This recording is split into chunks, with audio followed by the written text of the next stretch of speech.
nous, être exposant à TechRH, c'était vraiment une évidence. Ça fait plusieurs années évidemment qu'on fait partie de cet événement.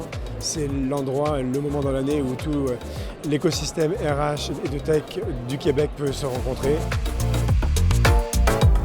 Déjà cette année, deuxième édition, on a vu une recrudescence dans l'achalandage. On voit que la notoriété de l'événement commence à prendre de l'ampleur. On a fait un paquet de belles rencontres l'année dernière. D'ailleurs, on a fait plusieurs ventes qui ont découlé de ça. En fait, on retrouve toute la communauté HR Tech de Montréal et du Québec. Donc ça, c'est le seul endroit où on est sûr qu'on va retrouver tout le monde.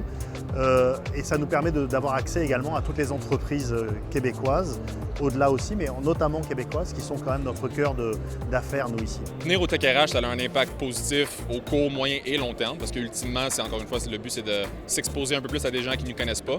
Et au niveau du court terme, on a des gens qui sont en évaluation active, qui veulent des nouveaux produits, donc qui viennent voir les produits sur place, on leur fait des démos. Et sur le moyen long terme, on plante des graines aussi pour les gens qui éventuellement vont peut-être vouloir changer.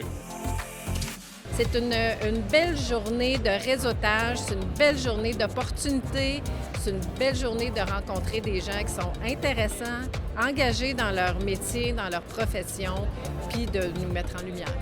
Le type de personnes qu'on va rencontrer au sommet TechRH, je dirais, beaucoup des dirigeants. Ça, c'est sûr, c'est d'autant plus intéressant parce qu'on parle vraiment aux décideurs ultimement qui peut exprimer un besoin ou vraiment une orientation stratégique qui va dans le sens de ce qu'on a à offrir, de parler directement avec la bonne personne, d'établir un lien aussi, le fait d'être en personne, de pouvoir serrer la main, je dirais que c'est vraiment quelque chose qu'on apprécie beaucoup en fait. Personne vient pour perdre son temps, les gens viennent avec un projet ou en tout cas avec une envie de construire quelque chose pour le futur. Du coup, c'est assez appréciable d'avoir des discussions. Elles sont plutôt longues, très variées.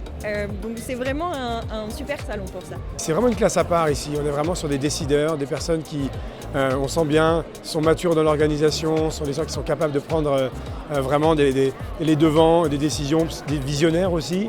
On fait plusieurs événements dans l'année, mais c'est vraiment celui-là où on est capable d'avoir, en termes de profondeur, de conversation, les échanges les plus intéressants. Quand les gens arrivent, on n'a pas besoin tant que ça d'essayer de les convaincre. On voit que les gens sont à la recherche de solutions technologiques pour optimiser leur façon de faire. Donc, ils viennent déjà avec un appétit d'en savoir plus, ce qui fait en sorte qu'on a vraiment des discussions intéressantes. Il n'y a pas d'alternative. C'est-à-dire, si vous travaillez dans le domaine de la tech RH, il y a un seul rendez-vous dans l'année, c'est le salon TechRH.